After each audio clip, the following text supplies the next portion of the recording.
Meanwhile, Chris, he gets involved with the Innocence Project. And he's traveling around the country, giving lectures and speeches at universities, trying to help others who were also wrongly convicted. I mean, and it looks like Chris's life is really starting to turn around.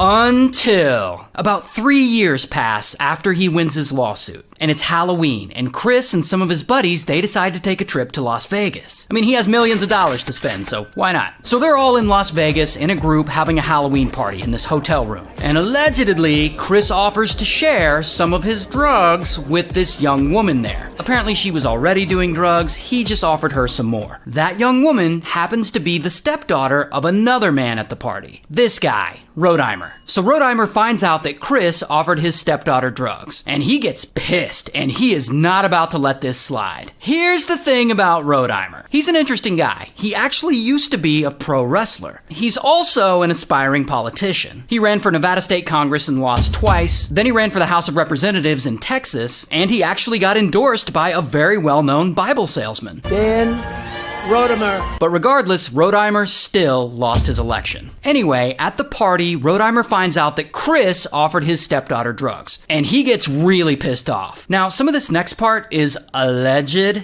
and I'll explain why in a second. Now, allegedly, Rodimer hears what Chris did, and he rushes over to him, and he confronts him, and he gets all up in his grill, and he says, "If you give my daughter any of that, I'll f***ing kill you," allegedly. Then, of course, they get into it, and Rodimer, he tackles Chris, and Chris falls and hits his head on an end table. Then, when Chris is down, Rodimer starts punching him over and over again, and finally he starts choking him, and that is when Chris stops moving. And at some point, someone calls 911 and Chris is rushed to the hospital. And there, he fights for his life, but ultimately, after a few days, he passes away. He had only been out of prison for about 6 years.